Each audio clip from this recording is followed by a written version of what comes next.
नमस्कार, मैं हूं आशीष वर्मा। मॉर्निंग कॉल में आपका स्वागत है। शुरुआत इस वक्त की हेडलाइंस के साथ। हफ्ते की शुरुआत अच्छे ग्लोबल संकेतों के साथ। अमेरिका, जर्मनी, फ्रांस के बाजार 0.5% चढ़कर बंद। हालांकि एसजीएक्स निफ्टी की कमजोर शुरुआत। PPF, KVP, NSC, post office deposit जैसी कई छोटी बचत योजनाओं पर सरकार ने घटाई ब्याज दरें। बैंकों ने किया कदम का स्वागत। आरबीआई से ब्याज दरों में कटौती करने की उम्मीद बढ़ी। दवाओं पर बैन मामले में दिल्ली हाई कोर्ट में आज 30 फार्मा कंपनियों की याचिका पर सुनवाई। सरकार ने लगाई है 344 दवाइयों पर रोक।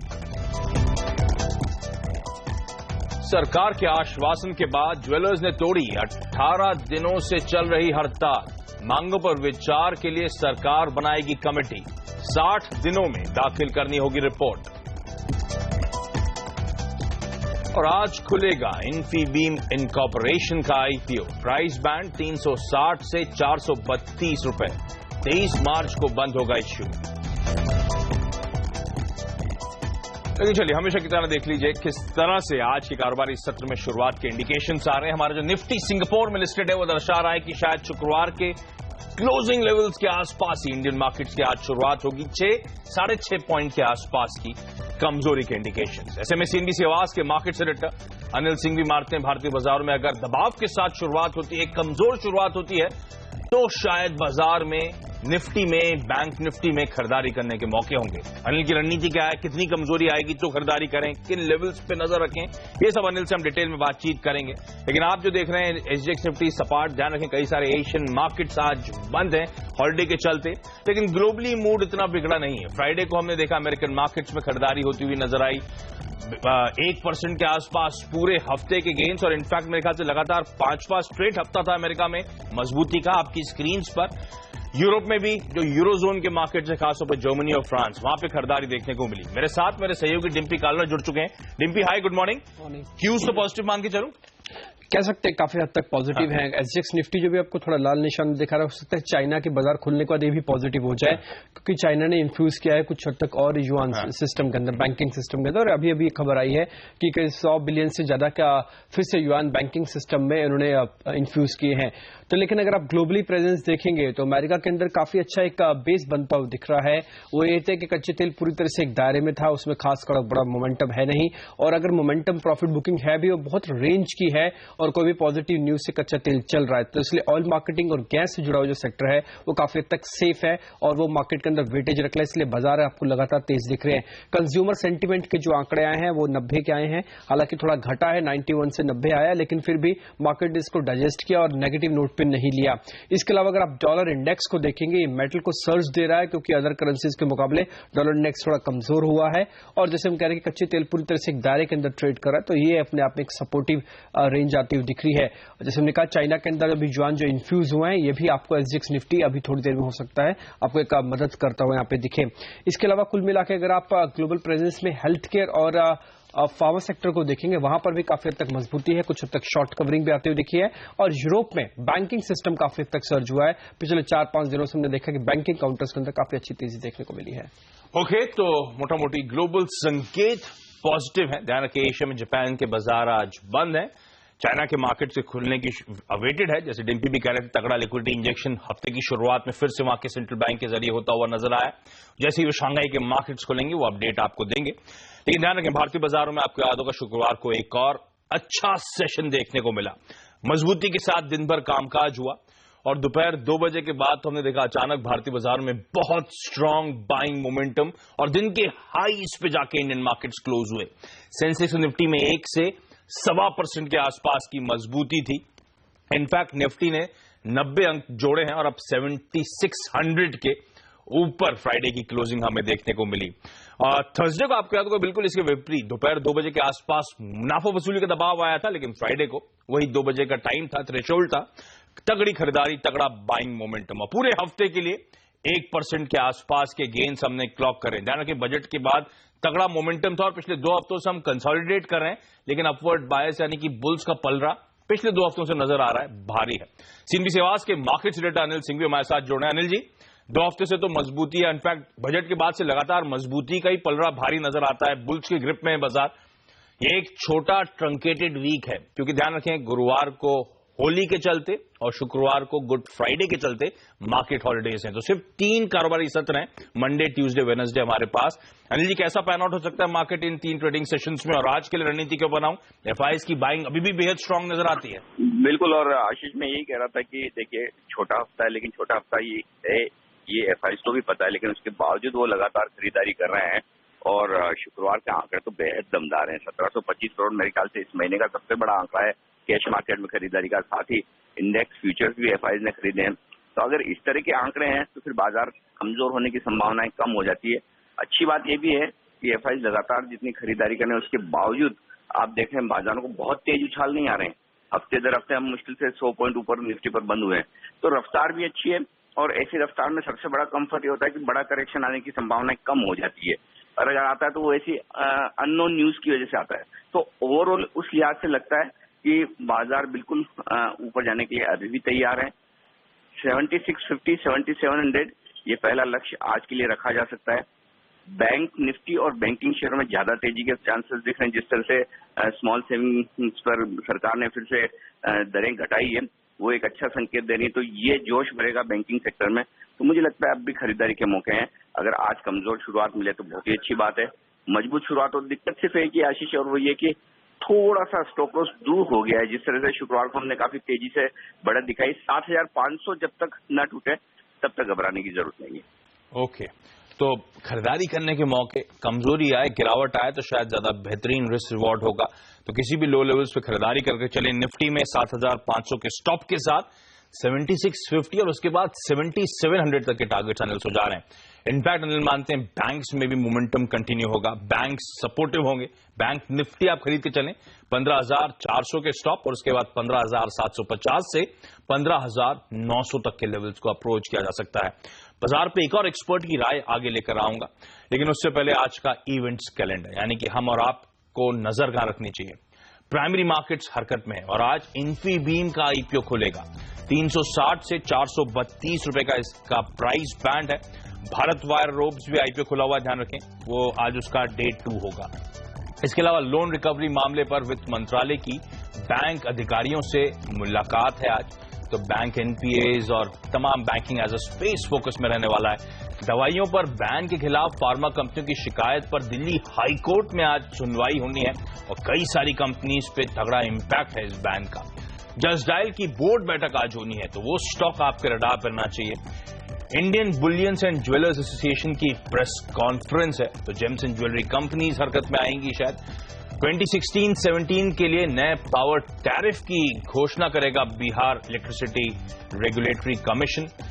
दिल्ली हाई कोर्ट में वोडाफोन टैक्स केस मामले की सुनवाई है, और इसके अलावा कई सारी कंपनीज आज एक्स डेट है जिनके डिविडेंड्स का, तो वहां पे एडजस्टमेंट्स आपको देखने को मिलेंगे। हीरो मोटोकॉर्प 40 रुपए का अंतरिम डिविडेंड, हिंदुजा वेंचर्स 17.5 रुपए, करूर वैश्य बैंक 10 रुपए और किर्लोस्कर इंडस्ट्रीज का 10 रुपए का।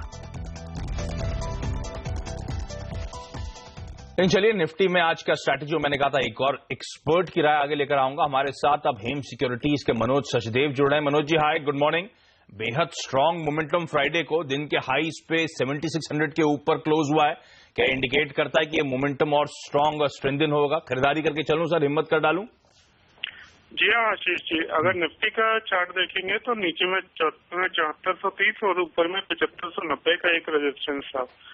तो ये रेंज में ब्रेकआउट आया तो डेफिनेटली बाय करके ही चलना चाहिए। यहाँ से 7540 का एक स्टॉप लॉस लगाएं, ऊपर में 7680 और 7720 तक के टारगेट 2-3 दिनों में देखने को मिलेंगे। ओके, तो निफ्टी में खरीदारी करने की सलाह, और इनफैक्ट दोनों एक्सपर्ट्स, अनिल का भी यही मानना था कि बायसनेस पॉजिटिव है, थोड़ी कमजोरी के साथ खरीदारी करें। मनोज भी मानते हैं निफ्टी में खरीदारी करें। दोनों का मानना है 7680 से 7720 तक के जोन। अनिल भी कह रहे थे 7700 के टारगेट्स आपको शायद देखने को मिलेंगे, तो खरीदारी करने के मौके ढूंढें। इस बीच आपकी स्क्रीन पर मैं कह रहा था चाइना के मार्केट जो डिम्पी भी हाईलाइट करे खुलेंगे, मजबूती के साथ शुरुआत होती हुई। पौन से 1% का उछाल, शांघाई 0.8% और शेंजिन का बाजार तो 1% से ज्यादा की मजबूती के साथ इस समय कामकाज करता हुआ। लेकिन मनोज जी, कोई स्टॉक्स आज की ट्रेडिंग सेशन के लिए आपने जो आइडेंटिफाई करे हो सर? जी हाँ Ashish ji, SKS micro finance में बाय करके चला जा सकता है। इसमें डेली चार्ट देखेंगे तो पिछले 12 से 13 दिनों में एक इनसाइड बार फॉर्मेशन हुआ है, जिसमें हो सकता है आज एक अपर साइड में ब्रेकआउट आए। तो 515 के स्टॉप लॉस से 560 के टारगेट के लिए बाय कर सकते हैं। दूसरा स्टॉक होगा अडानी पोर्ट का। इसमें देखें तो 9-10 दिनों की जो रेंज है, नीचे में 215, ऊपर में 240 की है। कल इसने 240 का ही क्लोज दिया है, तो मोस्ट प्रॉब्ली आज इसमें एक अच्छा ब्रेकआउट देखने को मिलेगा। तो 233 के स्टॉप लॉस से 260 के टारगेट के लिए बाय करें। ओके, तो निफ्टी में खरीदारी करने की सलाह एसकेएस माइक्रो फाइनेंस और साथ साथ Adani port and special economic zone, इनमें भी दोनों स्टॉक्स में खरीदारी करने की सलाह। मनोज जी आपका बहुत बहुत धन्यवाद। और लेकिन आज के बाकी ट्रेडिंग आइडियाज कौन से हैं? पूजा ने हमेशा की तरह कुछ और एक्सपर्ट से बातचीत करी थी फोन पे। पूजा बताएं।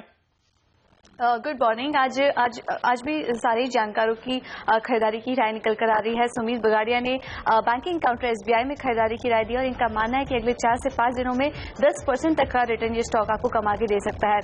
इसके अलावा विशाल मलकान ने इंडिया सीमेंट में खरीदारी की राय दी है 86 के टारगेट और 79 के स्टॉप लॉस के साथ। और आखिर में ए प्रभाकर ने सुप्रीम इंडस्ट्रीज में खरीदारी की राय दी है और इनका मानना है कि अच्छा मोमेंटम देखने को मिल रहा है स्टॉक में और अगले कुछ दिनों में 830 तक के लेवल्स देखने को मिल सकते हैं। ओके, तो SKS micro finance, Adani port, SBI, India cements और सुप्रीम इंडस्ट्रीज, ये 5 ट्रेडिंग कॉल्स आज के लिए और 5 में खरीदारी करने की सलाह। लेकिन आज कौन से टॉप 5 शेयर्स रहेंगे फोकस में? खबरों की वजह से डिम्पी बने हुए मेरे साथ। डिम्पी बताएं।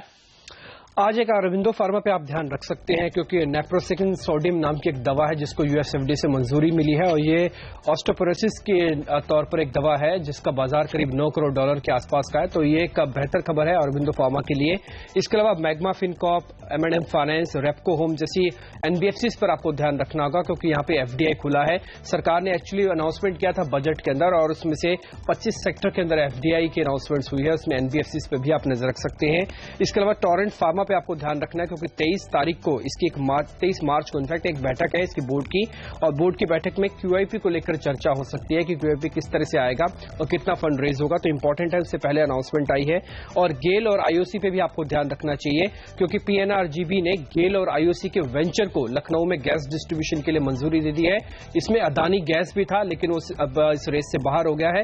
तो आईओसी और गेल के वेंचर को यहाँ पे लखनऊ में सिटी डिस्ट्रीब्यूशन के लिए मंजूरी मिली है। इसके अलावा आईडीबीआई बैंक पे भी आपको ध्यान रखना चाहिए क्योंकि आईएफसी, सीडीसी और टीपीजी जैसे बड़े इंस्टीट्यूशंस इसके अंदर हिस्सेदारी खरीदने के लिए मन बना रहे हैं और ये इस तरह की रेस में है। तो आईडीबीआई बैंक के अंदर वैसे भी आज बैंकिंग के अंदर पुल बैक मिलेगा तो आईडीबीआई इस खबर के साथ और तेज हो सकता है। ओके, इंटरेस्टिंग है। तो 5 के 5 स्टॉक्स जो डिम्पी ने या फिर सेक्टर्स डिम्पी ने जो हाईलाइट कर रहे हैं, पॉजिटिव रुझान शायद उनमें देखने को मिलेगा। पूजा ने भी जो ट्रेडिंग आइडियाज दिए थे सबके सब बाय साइड के आइडियाज थे, तो मूड कहीं ना कहीं मोटा मोटी पॉजिटिव नजर आता है। लेकिन अब एक्शन प्राइमरी मार्केट्स में भी देखने को मिल रहा है। भारत वायर रोप्स का आईपीओ खुला हुआ है, ध्यान रखें आज उसका डे 2 है आईपीओ का। 40 से 45 रुपए का इश्यू प्राइस बैंड वहां पे रखा गया है। इसके अलावा ई कॉमर्स कंपनी इन्फीबीम का आईपीओ आज से खुल रहा है। आईपीओ का प्राइस बैंड 360 से 432 रुपए रखा गया है। यह आईपीओ 23 मार्च यानी कि बुधवार को बंद होगा। आईपीओ के जरिए कंपनी की योजना 450 करोड़ रुपए जुटाने की है। इस रकम में से 230 करोड़ का इस्तेमाल क्लाउड सेंटर खोलने और 75 लॉजिस्टिक सेंटर्स शुरू करने पर होगा। इसके साथ ही कुछ पैसे सॉफ्टवेयर और विज्ञापन पर खर्च किए जाएंगे। इन्फीबीम इस समय कई सेक्टर्स में ई कॉमर्स सर्विस दे रही है और आईपीओ आने के बाद इस सेक्टर में और भी कंपटीशन बढ़ सकता है। चलिए यहां पे एक छोटा सा ब्रेक लूंगा। ब्रेक के बाद कमोडिटी और करेंसी मार्केट्स पर फोकस।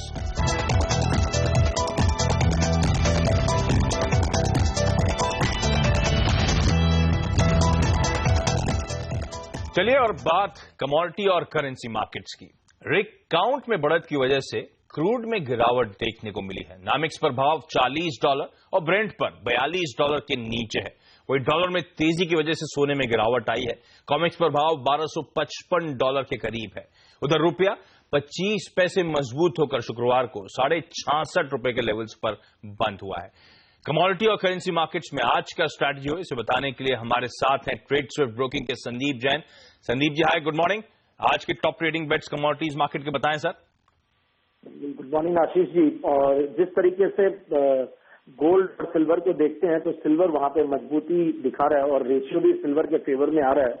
और जो सेंट्रल बैंक का रुझान है उन सबको देखते हुए लगता है कि मेटल्स में ओवरऑल माहौल ठीक हो रहा है। और उसी तरीके से मैंने कॉपर की कॉल दी है, कॉपर में बिल्कुल बाइंग देनी चाहिए। लास्ट वीक भी 2 बार जब मैं इसी शो में सुबह मॉर्निंग कॉल दिया था तो मैंने कॉपर पे ही बाइंग दी है और मुझे ऐसा लगता है कि कॉपर बहुत अच्छा फॉर्मेशन दिखा रहा है, स्ट्रक्चर बहुत अच्छे हैं और 332 का एक लेवल है जो कि बहुत अच्छा सपोर्ट बन चुका है। तो आज की कॉल ये है कि 342 का टारगेट लेके ट्रेड करें और 334 का स्टॉप लॉस, और सिल्वर में बाइंग करें 38,200 का टारगेट और स्टॉप लॉस 33,400। और डॉलर की अगर बात करें तो वहां पे कमजोरी बनी रहनी चाहिए और सेल ऑन राइज की रणनीति अपनाएं। 6680 के लगभग सेल करें और 6610 का टारगेट और 6720 का स्टॉप लॉस। ओके, तो चांदी में और कॉपर में खरीदारी करने की सलाह और रुपए में आपको शायद और मजबूती देखने को मिले। लेवल्स जो ट्रेड स्विफ्ट ब्रोकिंग से जा रहा है वो आपकी स्क्रीन पर। संदीप जी आपका बहुत बहुत धन्यवाद। और अब फोकस ज्वेलर्स की स्ट्राइक जो खत्म हुई, 18 दिनों से चल रही ज्वेलर्स की हड़ताल आखिरकार खत्म हो गई। सरकार ने ज्वेलर्स की मांगों पर विचार करने के लिए एक कमेटी के गठन का आश्वासन दिया है। ये कमेटी 60 दिनों में अपनी रिपोर्ट दाखिल करेगी। रिपोर्ट के मुताबिक 18 दिनों तक ज्वेलर्स के बंद की वजह से करीब 60,000 से 70,000 करोड़ रुपए के कारोबार का नुकसान हुआ। मुंबई में आज सुबह 11 बजे Indian Boolean and jewellery association press conference करेगी। और अभी वक्त है एक छोटे से ब्रेक का, लेकिन लौटेंगे तो लेंगे एक मार्केट चेक।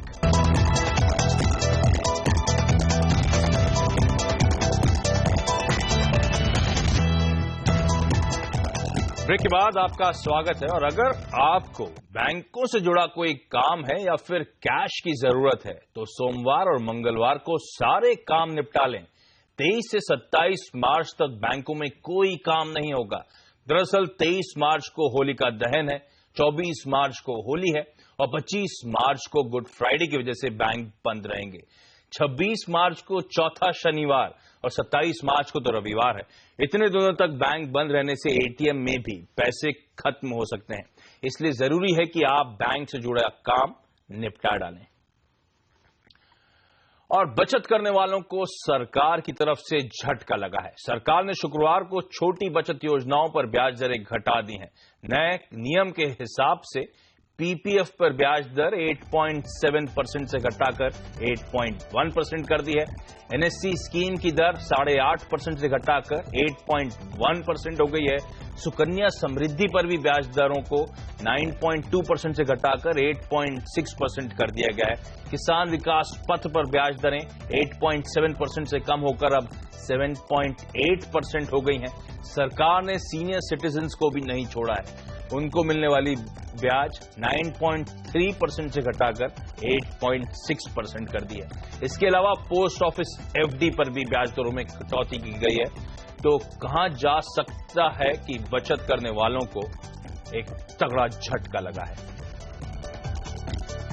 और अंत में चलिए एक बार देख लेते हैं एसजीएक्स निफ्टी में किस तरह का कामकाज हो रहा है। एशिया में कई सारे इंपॉर्टेंट मार्केट ध्यान रखें आज बंद है। एसजीएक्स निफ्टी दिखा रहा है कि शुक्रवार के क्लोजिंग लेवल्स के आसपास ही, हालांकि शुरुआत में लाल में थे, अब हम एटलीस्ट हल्के हर निशान में कामकाज करते हैं। और दोनों एक्सपर्ट अनिल, मनोज, सचदेव दोनों मानते भारतीय बाजारों में खरीदारी करने के मौके ढूंढते हैं। लेकिन चलिए मॉर्निंग कॉल में आज के लिए इतना ही। एक छोटा सा ब्रेक के बाद स्टॉक 2020। नमस्कार।